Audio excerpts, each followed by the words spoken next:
आगतवान् अस्मि स्थापयतु।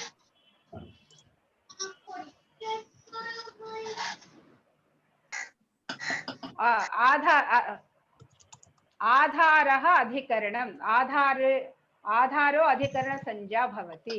आधारो अधिकरणसंज्ञा भवति। आधारो किं भवति? अधिकरणसंज्ञा भवति कारके।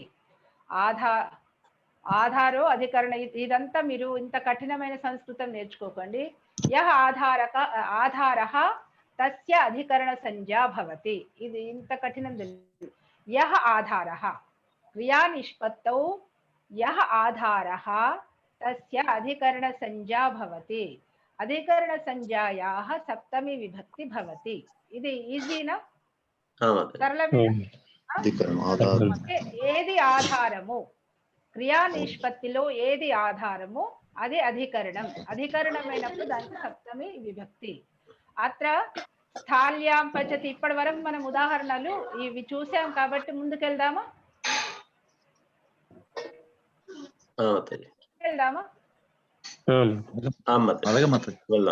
ఇప్పటి వరకు మనం ఉదాహరణలు చూసాం కదా. ఆధారः అత్ర అధికరణ సంజ్ఞా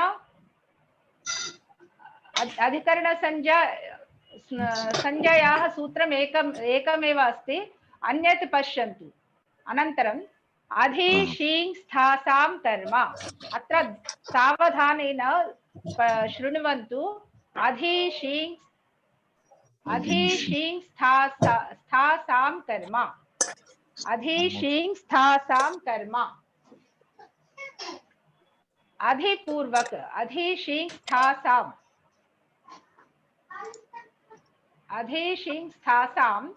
षष्ठी बहुवचनम्. अधि शीं स्थासां षष्ठी बहुवचनं कर्म प्रथमा एकवचनं. पूर्व अनुवृत्ति किमस्ति? अत्र अधिकरणं नास्ति, आधारः अस्ति. अनुवृत्ति किमस्ति? अनुवृत्ति आधारः कारके. आधार अधिकरणं नास्ति. अत्र किं वदति? अधि शीं स्थासां कर्म. उपरि अनुवृत्ति किमस्ति? आधारः. उपरि सूत्रात् आधारः अनुवृत्ति अस्ति. अवगतम्? अधिकरणं नास्ति अत्र. अत्र किं भवति? प्रथमं पदविभजनं कुर्मः. शींश्च स्थाश्च अधिश्च अधिशींस्थासः अधेः शींस्थासः अधिशींस्थासः. కేవలం వినండి. మీకు అదేంటి సమాసం కఠినం అనిపిస్తే ఇప్పుడు ఎక్కడైతే చకారం ఉంటుందో అది ద్వంద్వ సమాసం అని అర్థం చేసుకోండి. ఉత్తర పద ప్రధానం అయితే అది తత్పురుష సమాసం. ఇక్కడ షీంగ్ చ స్థాశ్చ ఆశ్చ అంటే అన్ని చకారంతో ఉంది కాబట్టి ఇది ద్వంద్వ సమాసం. అంటే అన్ని పదాలకు ప్రాధాన్యత. షీంగ్ పదానికి ప్రాధాన్యత. ఎందుకంటే సమాసాలు ఒకవేళ దీంట్లో ఒక్కరిద్దరు చదువుకుంటే వాళ్ళకి లాభం అవుతుంది పాపం. షీంగ్ చ స్థాశ్చ ఆశ్చ అన్నిటికీ చకారం ఏంటంటే అన్ని పదాలు ప్రాధాన్యం కలవి కాబట్టి అధిన షీంగ్ స్థాసః షీంగ్ స్థా ఆసః अधेः शीं स्थासः अधि शीं स्थासः तेषां अधि शीं स्थासां. అంటే అధిపూర్వక. అధి అనేది ఉపసర్గ. ఇక్కడ ఏంటి? అధి అనేది ఉపసర్గ. అధి అనేది ఏంటి? ఉపసర్గ. ఉపసర్గ పూర్వకంగా అధి ఉపసర్గ. అధి ఉపసర్గ అంటే ముందు. ప్రాగ్రీశ్వరాన్ని ప్రాదయ ఉపసర్గాః క్రియాయోగి చెప్పాడు కదా. అది ఏంటి? ఉపసర్గ. ఉపసర్గతో కూడుకున్న షీంగ్ ధాతు గాని స్థా ధాతు గాని ఆస్ ధాతు గాని ఈ ధాతువులతో ఏదైతే ఆధారమో ఆ ఆధారము అధికరణ సంజ్ఞ కాదు. అప్పుడు అధికరణ సంజ్ఞ కాకుండా ఏ సంజ్ఞ అవుతుంది? కర్మ సంజ్ఞ. అర్థమవుతుందా? మొదటిగా ఏమన్నాడు? యహ ఆధారః తస్య అధికరణ సంజ్ఞా భవతి. ఇక్కడ జాగ్రత్తగా వినండి.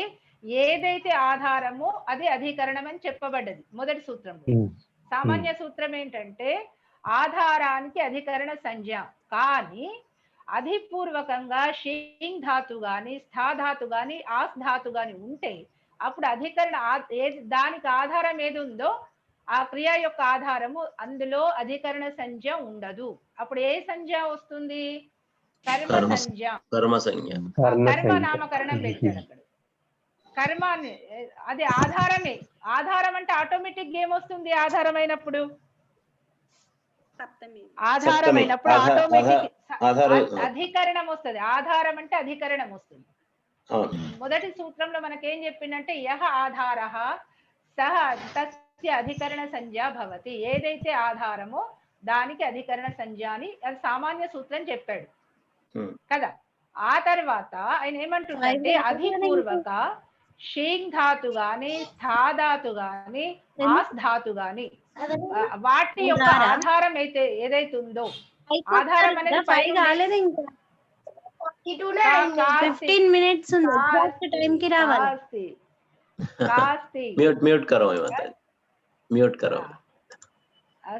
चिंता नास्ति। अस्तु अत्र किं भवति? अस्मिन् सूत्रे पाणिनि महर्षि किं वदति? यदि अधिपूर्वक शींग धातु अस्ति स्था धातु अस्ति आस् धातु अस्ति तस्य तेषाम् आधारः अधिकरणं न भवति। किं भवति? कर्म संज्ञं भवति। అంటే ఈ మూడింటికి సంబంధించి ఏం చెప్తున్నాడంటే ఆధారం అధికరణం అని పూర్వం చెప్పాడు.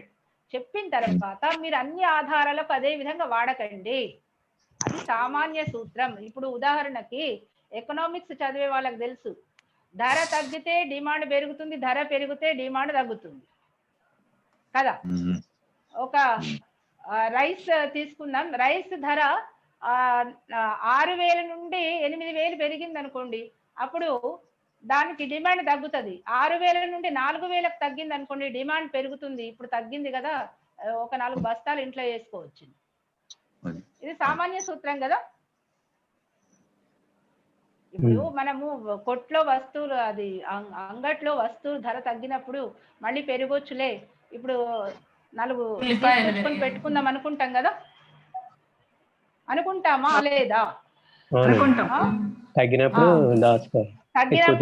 తగ్గినప్పుడు డిమాండ్ పెరుగుతుంది, పెరిగితే డిమాండ్ తగ్గుతుంది. కానీ ప్రత్యేక పరిస్థితిలో ఏమైతుందంటే, ప్రత్యేక పరిస్థితిలో ఇప్పుడు కర్ఫ్యూ మొన్న కరోనా మనకు ఇది వచ్చింది కదా, కరోనా లాక్డౌన్ వచ్చినప్పుడు అమ్మో ఇంకెన్ని రోజులు లాక్డౌన్, ధరలు పెరిగినా సరే కొనేసుకుంటాం కదా. ఇదేంటి వైపరీత్యం అంటే అది సామాన్య సూత్రానికి అపవాద సూత్రం అన్నట్టు కదా. అలా అదేం లాక్డౌన్ ఉండే ధరలు అదేంటి పెరిగినా ఎందుకు కొనుక్కోవాలనుకుంటాం, అమ్మో ఇంకా తర్వాత ఇంకెన్ని రోజులు ఉంటే ఇంకెంత ధర పెరగొచ్చు అని అప్పుడు అవసరం లేకుండా కొని పెట్టుకుంటాం కదా. చేస్తామా చెయ్యమా? మనం నిత్య జీవితం చేస్తాం. అలాగే ఇక్కడ అధిషింగ్ స్థాసం కర్మ కంటే ముందేమన్నాడంటే ఏది ఆధారమో అది అధికరణం అని చెప్పాడు. ఏది ఆధారమో అది అధికరణం అని చెప్పాడు. చెప్పిన తర్వాత ఏమన్నాడంటే అన్ని ఆధారాలు అధికరణం కాదు సుమా, అన్ని ఆధారాలు అధికరణం కాదు.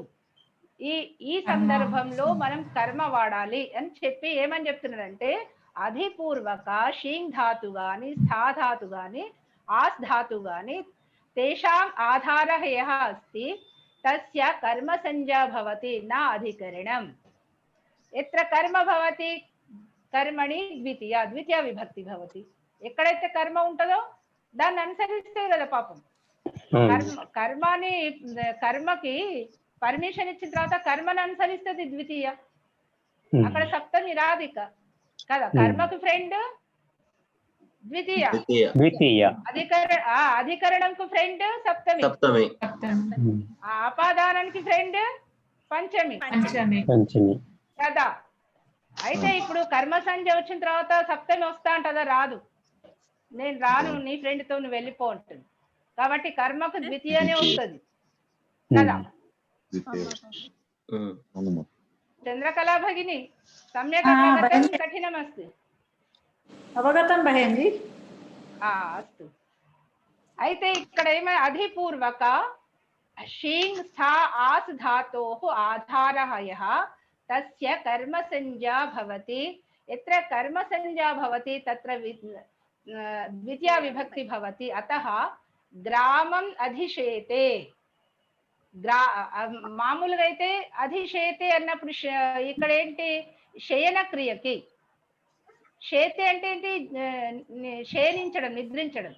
నిద్రించడానికి ఆయన గ్రామంలో నిద్రిస్తున్నాడు, గ్రామంలో నిద్ర చేస్తున్నాడు.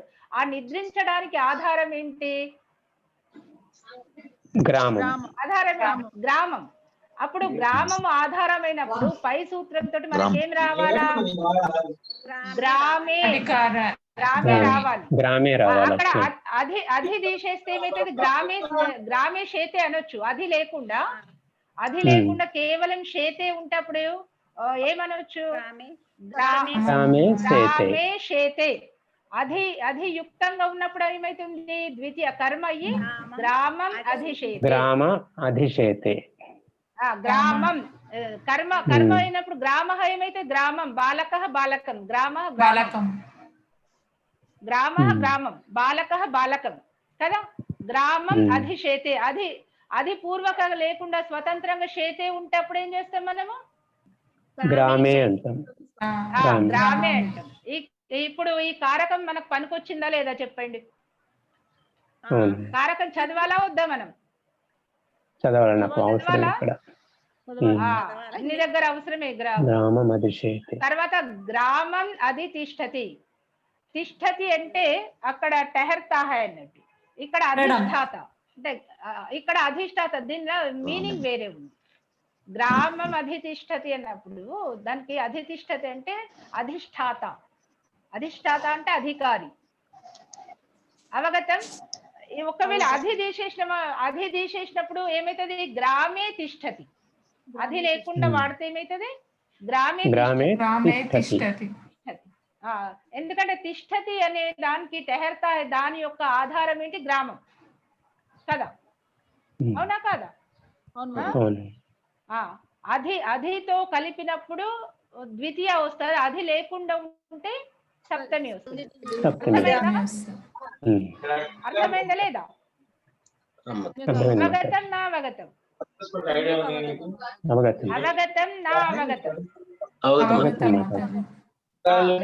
పర్వత మధ్య ఆస్తే. పర్వతం అధి ఆస్తే అధ్యాస్తే.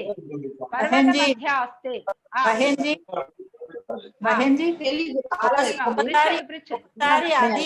చెప్పారా?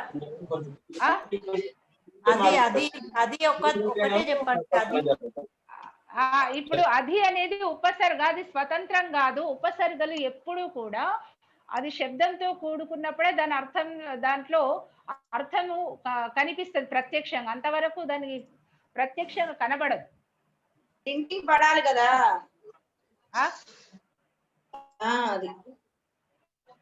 ఇప్పుడు ఇక్కడ గ్రామం అధిశేతి దగ్గర అర్థం మారలేదు చంద్రకళ భగిని.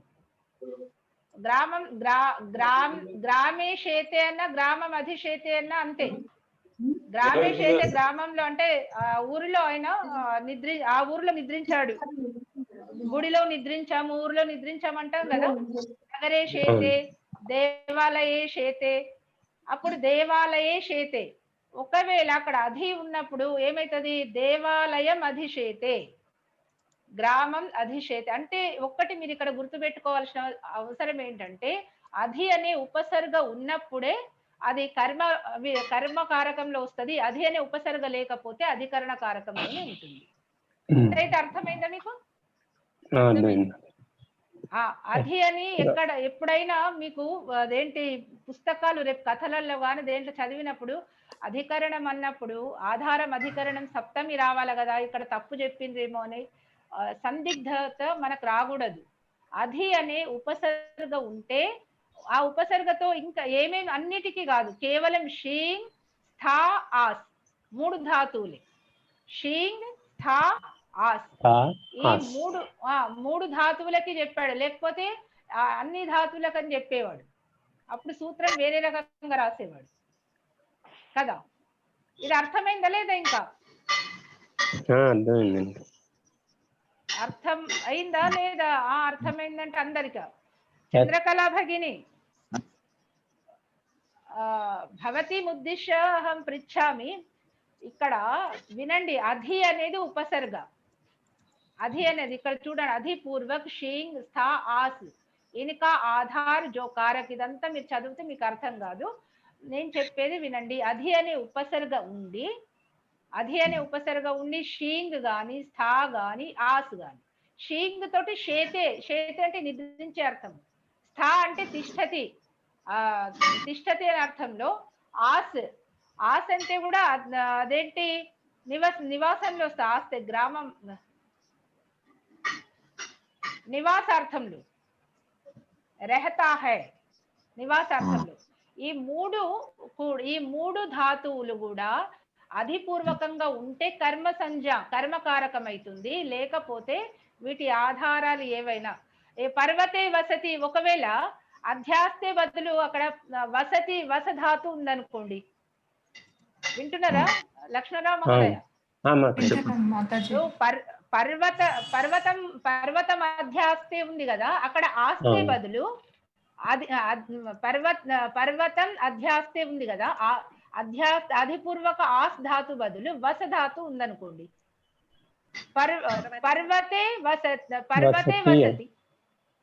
పర్వతే వసతి అక్కడ పర్వతం ఆధారమైన వసధాతు క్రియకి ఆధారం ఏంటి? పర్వతం. కాబట్టి పర్వతంలో అధికరణ సంజాయి ఏమైంది? అక్కడ సప్తమి విభక్తి, పర్వతే వసతి అయ్యేది. కానీ ఇక్కడ మీరు కేవలం ఇక్కడ గుర్తుపెట్టుకోవాల్సింది ఏంటంటే, మొత్తము ఎక్కువ ఇక్కడ బరువు పెట్టుకోకండి. అధిపూర్వకంగా అంటే అధి ఉపసర్గయుక్తంగా షీంగ్ గాని స్థా గాని ఆస్ గాని ఈ ధాతువులకు ఏదైతే ఆధారం ఉందో, ఈ క్రియలకు ఏదైతే ఆధారం ఉందో, అది అధికరణ కారకం కాకుండా కర్మకారకం అవుతుంది. కర్మకారకంలో ద్వితీయ విభక్తి ఈ ఉదాహరణలు ఏర్పడతాయి. అవగతం? ఎవరికి అవగతమైందో వాళ్ళు చెప్పండి. ఇంకా ఒకటే రోజు ఎత్ర మాతాజీ ఎత్ర అధిపూర్వక పదం నా అస్తి తత్ర కర్మకారకం భవతి. ఎత్ర అధిపూర్వక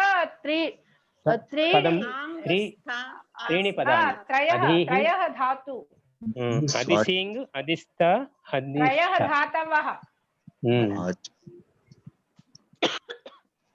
లక్ష్మణరావు మహోదయ, త్రయః ధాతవః. ఇక్కడ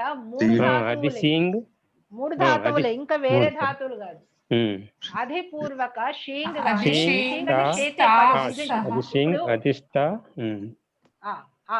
అది కాకుండా ఇప్పుడు ఇక్కడ నిద్రాతి ఉందనుకోండి, షీంగ్ షేతే ఉంది కదా, దాని బదులు నిద్రాతి అని ఉందనుకోండి. అప్పుడు ఏమైతుంది? గ్రామే నిద్రాతి, బాలక గ్రామే నిద్రాతి. అక్కడ అధి లేదు, షీంగ్ లేదు, అధి లేదు, షీంగ్ లేదు. కానీ ఆయన నిద్రించడానికి ఆధారం ఏంటి? గ్రామం కదా.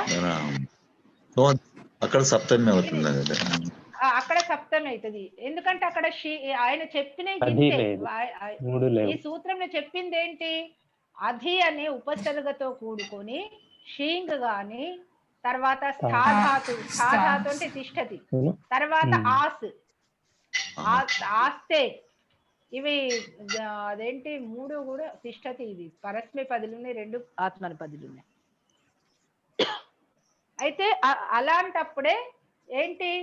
కర్మ సంజ్ఞ అవుతుంది, లేకపోతే ఆధారం వేరే ఆధారంలో అధికరణ సంజ్ఞ. అగ్రే గచ్చామః కిం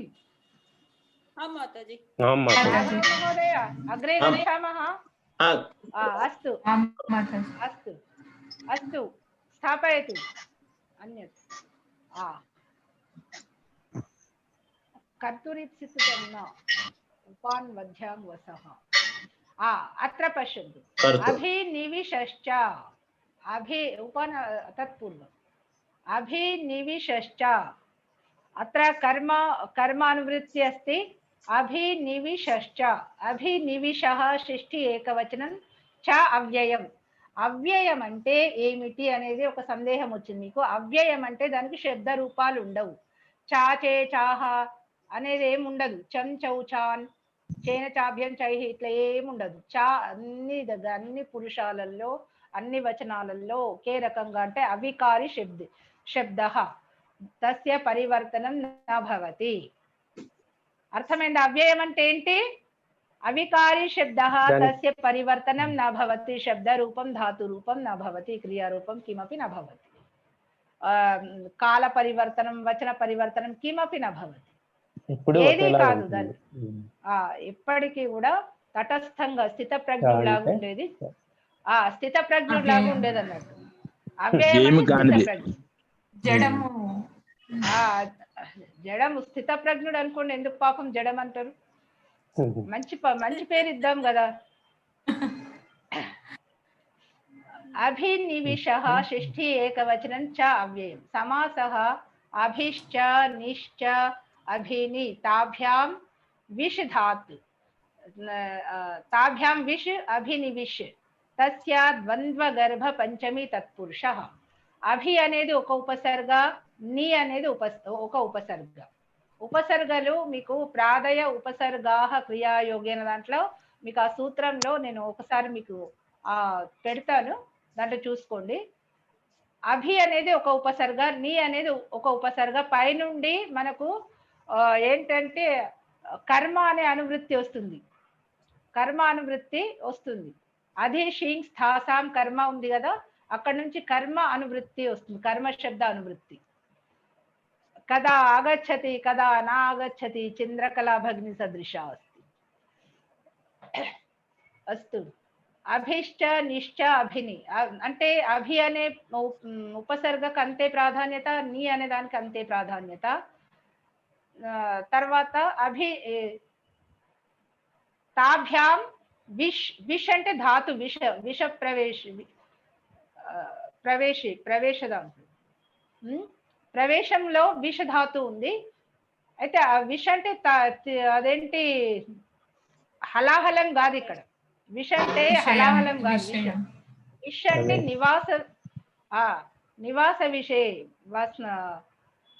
అతః విష్ ధాతోః ప్రయోగే కిం భవతి ద్వంద్వ గర్భ పంచమి తత్. విష్ ధాతు అంటే అది ఉత్తర పద ప్రధానంది కాబట్టి పంచమి తత్పురుషం ఇంతే అర్థం చేసుకోండి.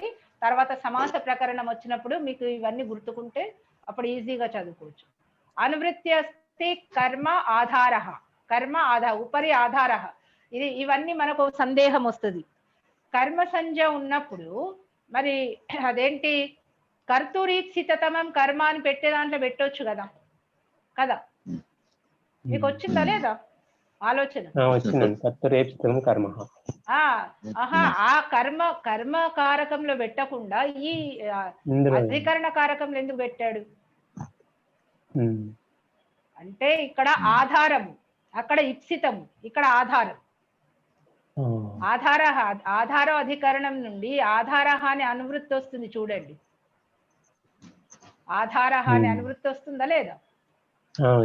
కర్మ ఆధార అంటే అక్కడ ఇప్సిత వస్తువుల ఆధారం ఏం లేదు. కర్తృప్సితమం కర్మ తర్వాత రేపు చదువుకుంటాం కదా, అందులో ఆధారం ఏం లేదు. కానీ ఇక్కడ ఇదేంటి ఆధారం కాబట్టి ఇక్కడే ఆ సూత్రాన్ని పొందుపరిచాడు. అది అతని మేధస్సు. అంటే కర్మ పైనుండి వస్తుంది. అధీషీం స్థాసం కర్మ నుండి తర్వాత ఆధార వచ్చింది, తర్వాత కారకం ఎట్లాగూ ఉంది. అంటే అభిని పూర్వస్య విషతే ఆధారో యహ తత్కారకం అపి కర్మ సంజ్ఞం భవతి. అభిపూర్వక నీపూర్వక ధాతోః ఆధారః. అంటే అభిపూర్వక గాని నీపూర్వక విషధాతు ఆధారం ఏదైతే ఉందో అక్కడ కూడా అధికరణ సంజ్ఞకి అపవాదం. ఇది అధికరణ సంజ్ఞ కాకుండా కర్మ సంజ్ఞనే అయ్యింది. కర్మ అయినప్పుడు ఏంటి? ద్వితీయ విభక్తి అయ్యింది. ఇక్కడ ఉదాహరణ చూడండి. గ్రామం నివిశతే, గ్రామం నివిశతే. ఇక్కడ రెండు ఉపసర్గలు కలిపి వాక్యం పెట్టాడు. గ్రామం అభినివిశతే, గ్రామం అభినివిశతే. ఇక్కడ విష ధాతు ఉంది చూడండి. విష ధాతు అభి అనే ఉపసర్గ ఉంది, నీ అనే ఉపసర్గ ఉంది. ఉందా? ఉదాహరణలో ఉందా లేదా? ఉందండి, ఉందండి, ఉంది కదా. అయితే అయితే అభినివిశతే అంటే ప్రవేశ్ కర్తా హై. ప్రవేశ్ కర్తా హై అంటే గ్రామంలో ప్రవేశిస్తున్నాడు. ప్రవేశించడానికి ఆధారం ఏంటి చెప్పండి ఒకసారి. ఒక వ్యక్తి ఆధారం కదా గ్రామం. గ్రామం అయితే అక్కడ ఈ సూత్రాన్ని అనుసరించి ఏమంటున్నాడంటే అభిని పూర్వకంగా విషధాతు ఉన్నప్పుడు ఏదైతే ఆధారమో ఆ ఆధారం. ఇప్పుడు గ్రామం బదులు విదేశం అనండి. విదేశం అభినివిశతే, స్వదేశం అభినివిశతే, ఢిల్లీ అభినివిశతే, భాగ్యనగరం అభినివిశతే. ఏదైనా మీరు పేరు పెట్టుకోండి, కానీ ప్రవేశించడానికి ఆధారం ఏదో ఒకటి కావాలి కదా. గృహం అభినివిశతే అంటే మనం ప్రవేశించడానికి ఒక ఆధారం కావాలి. కావాలా వద్దా? ప్రవేశించడానికి ఆధారం. అయితే ఆధారము మామూలుగా ఆధారానికి ఏమి నామకరణం చేశాడు? ఆధారానికి ఏం నామకరణం చేశాడు? అధికరణ నామకరణం చేస్తే ఇక్కడ ఆయన ఏం చెప్పాడు? అది అధికరణం కాదు సుమా. అభిని ఉపసర్గ ఉండి విషధాతు ప్రయోగం ఉంటే గనక అప్పుడు ఆ ఆధారం ఏదైతే ఉందో ఆధారంలో కర్మ సంజ్ఞనే ఉంటుంది, అధికరణ సంజ్ఞ ఉండదు. ఎప్పుడైతే కర్మ సంజ్ఞ ఉంటుందో ఆ కర్మ సంజ్ఞలో ద్వితీయ విభక్తి అయ్యి ఇక్కడ గ్రామ్య అభినివిశతే అంటే తప్పైతుంది. గ్రామ్య అభినివిశతే అంటే గావ్ మే ప్రవేశ్ కర్తా హై అని మనం హిందీలో అనొచ్చు, గ్రామంలోకి ప్రవేశిస్తున్నాడని తెలుగులో అనొచ్చు. ఇప్పుడు తెలుగులో అనువాదం ఉంటే ఎలా అన్నారా? పుష్ప భగిని తెలుగులో అనువాదం అయితే అది తప్పైతుంది వాక్యం. గ్రామంలో ప్రవేశిస్తున్నాడు అంటే దీంట్లో సప్తమి ఉంది కదా, లోపల ఎందు. కాబట్టి గ్రామే అభినివిశతే అని అంటే గనక తప్పైతుంది. కాబట్టి మనకు సంస్కృతంలోనే చదవాలి. అవగతం? పుష్ప భగిని. కాబట్టి తెలుగులో మేము వాక్యాలు చేసుకుంటామంటే కొంతవరకు మనకు మన భాషలో చూసుకోవచ్చు, కానీ ఏ భాషను అదే భాషలో చెప్పాలి. ఇప్పుడు మామ, తెలుగులో మామ అంటే అందరూ మామలే.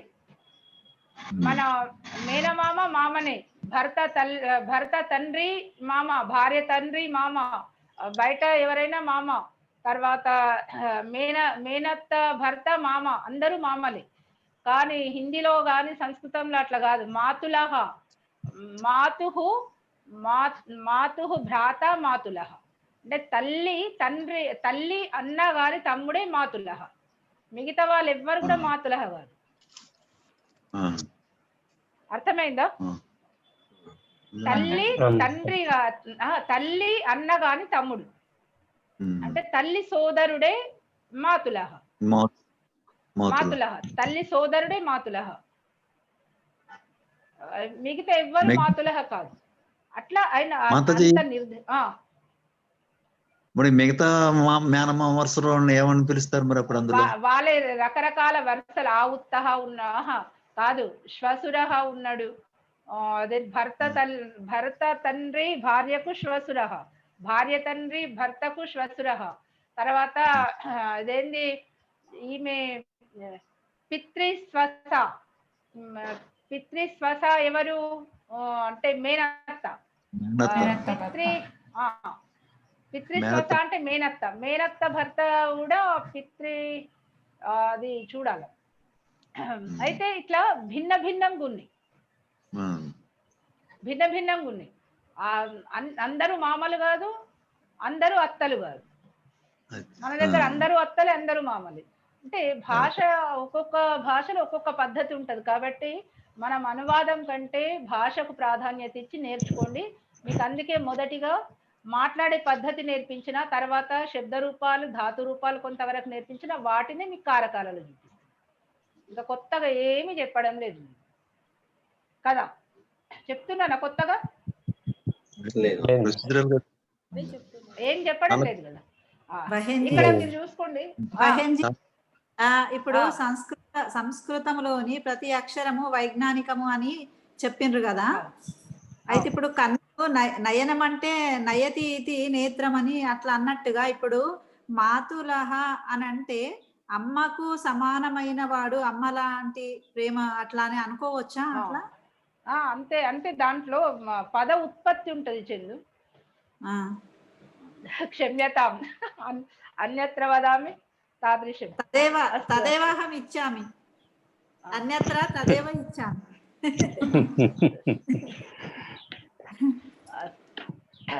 అభిని పూర్వక విష్ అంటే ఇక్కడ మీరు ఇది ఒకటి మీరు అర్థం చేసుకోండి. కర్మ సంజ్ఞలో ఈ సూత్రాలను పొందుపరచకుండా ఇక్కడ అధికరణ సూత్రంలో ఎందుకు పెట్టారు అనే సందేహం రాకుండా మీకు ఇక్కడ నేను క్లారిటీ ఇస్తున్నాను. ఏంటంటే ఇక్కడ అభిని పూర్వక విషధాతు యొక్క ఆధారం ఇక్కడ. అక్కడ ఇప్పుడు బాలక ఫలం ఖాదతి, ఈ ఖాదన క్రియ చేసినప్పుడు ఆయన ఇప్సిత వస్తువు అక్కడ. ఇక్కడ ఇప్సితం కాదు, ఇతనికి ఆధారం ఇక్కడ. కాబట్టి ఆధారం ఉంది కాబట్టి ఇది అధికరణ ప్రకరణంలోనే పొందుపరిచాడు. ఇది మీరు అర్థం చేసుకోండి. ఓకేనా? అగ్రే గచ్చామః.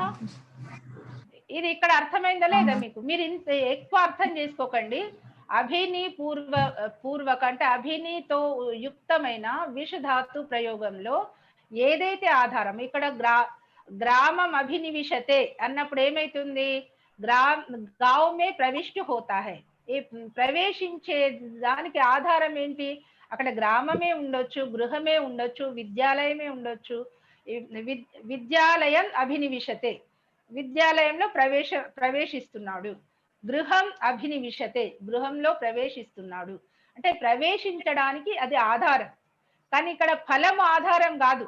ఖాదతి అనే క్రియలో ఫలం ఆధారం కాదు కాబట్టి అక్కడ పెట్టలేదు. కర్మసంజ్ఞలో చాలా మంది నేను సెర్చ్ చేస్తే ఇవన్నీ కర్మసంజ్ఞలో పెట్టారు. కర్మసంజ్ఞలో ఎలా అవుతుంది? కాదు కదా. అంటే కర్మ కారకంలో, కర్మ సంజ్ఞ కరెక్టే, కర్మ కారకంలో పెట్టారు. కర్మ కారకంలో దాని అర్థం వేరు, దీని అర్థం వేరు. కాబట్టి ఇక్కడ అధికరణ ప్రకరణంలో పెట్టడమే ఉచితం. అందుకే అష్టాధ్యాయి వైజ్ఞానికం. అష్టాధ్యాయి ఏంటి? వైజ్ఞానికం. ఎందుకు అనంటే ఏ ప్రకరణము ఆ ప్రకరణంలోనే పొందుపరిచాడు సూత్రాలు. అగ్రే గచ్చామః. అగ్రే గచ్చామః కిం రాఘవ మహోదయ?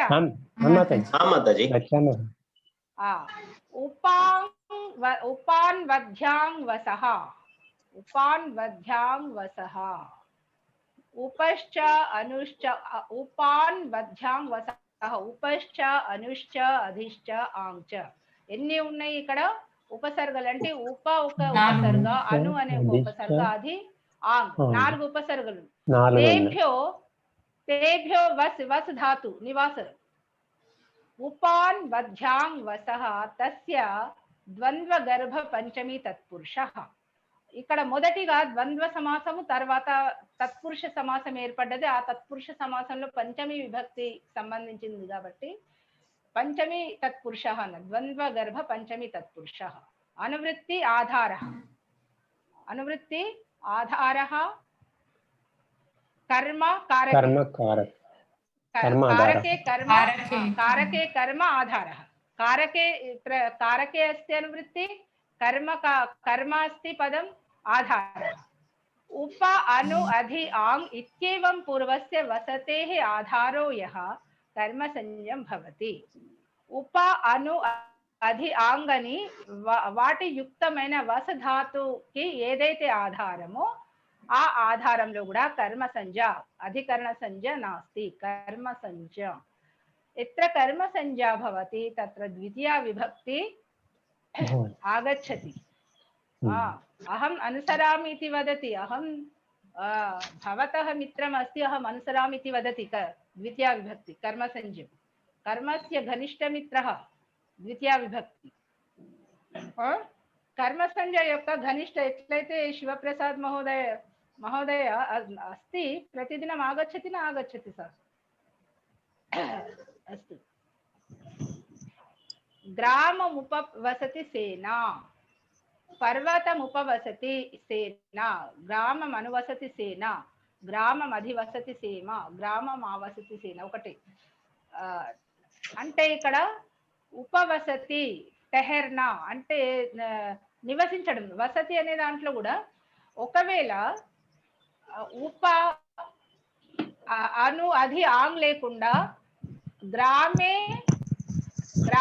సేనా వసతి, ఒకవేళ అక్కడ మనము ఈ ఉపసర్గలు తీసుకోలేదు, కేవలం వస్ ధాతు ఉందనుకోండి, అప్పుడు ఏం మాట్లాడతాం మనము? గ్రామే సేనా వసతి, గ్రామే సేనా వసతి. అర్థమైందా?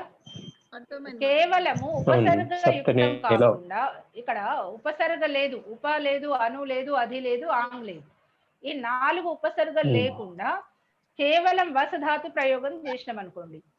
వసధాతు సేన నివసించడానికి ఇక్కడ ఏంటి ఆధారము? సేన. అక్కడ గ్రామంలో ఏమొస్తుంది అప్పుడు? అధికరణ సంజ్ఞ వస్తుంది, సప్తమి వస్తుంది. కానీ ఇక్కడ ఏమంటున్నాడు? ఇక్కడ సూత్రంలో ఏమంటున్నాడంటే ఉప అను అధి ఆగ్, ఈ 4 ఉపసర్గలు అన్ని కాదు, 22 ఉపసర్గలు ఉన్నాయి. దాంట్లో ఎంపిక చేసుకునే ఏంటి? ఉప అను అధి ఆంగ్, ఉప అను అధి ఆంగ్. వీటితో యుక్తమైన వసధాతు ఏదైతే ఆధారమో, వసధాతు క్రియా ప్రయోగంలో ఏదైతే ఆధారమో అందులో ఏంటి? అధికరణ సంజ్ఞ కాదు, కర్మ సంజ్ఞ. కర్మ సంజ్ఞ అయినప్పుడు ద్వితీయ విభక్తి నేను ఉన్నాను నీ వెంట అని వచ్చేస్తుంది. వచ్చేసి ద్వితీయ విభక్తి అయిపోతుంది. అయిపోయి ఏంటి? గ్రామం ఉపవసతి సేన. అర్థమైందా? గ్రామం అధివసతి సేన, గ్రామం అధివసతి, గ్రామం అనువసతి, గ్రామం ఆవసతి. ఆవాస్ అంటే ఉండడమే కదా, ఆవాస్ అన్న ఉండడమే. ఇక్కడ ఇది ఇంతవరకు మీకు అర్థమైంది అనుకుంటా. చెప్పండి, అడగండి, చెప్పండి కదా, అడగండి. వసతి ఉపవసతి రెండిటికి అర్థం సమానమేనండి? ఉప అంటే సమీపంలో కదా, పాస్, గ్రామ్ కే పాస్, పాస్ ఉంది. ఉప అంటే సమీపంలో, గ్రామ సమీపంలో. డిఫరెంట్ మీనింగ్స్ ఉన్నాయి చూడండి. ఉప అంటే సమీపం, అంటే గ్రామానికి దగ్గరలో, ఉపవసతి. అట్లనే పర్వతం, అదే పర్వతం ఉపవసతి అన్న గ్రామం అనువసతి. అనువసతి అంటే సాత్. అధివసతి అంటే గ్రామమే. అధి అంటే సమానార్థంగానే తీసుకున్నాం కదా అక్కడ కూడా. గ్రామం అధిశేతి, గ్రామే శేతే, గ్రామం అధిశేతి, అక్కడ సమాన అర్థం ఉంది. కాకపోతే ఇక్కడ పాస్ అంటే ఉప అంటే దగ్గర కదా, సమీపం కదా. అందుకే గ్రామానికి దగ్గరలో అక్కడ ఉంది అనే దానికి గ్రామం ఉపవసతి అని చెప్తారు. గ్రామం ఇంకా గ్రామంలో లోపలికి వెళ్ళలేదు, అక్కడ గ్రామానికి దగ్గరలో సేన ఆగి ఉంది, సైన్యం ఆగి ఉంది. అప్పుడు ఏమన్నాడంటే గ్రామం ఉపవసతి.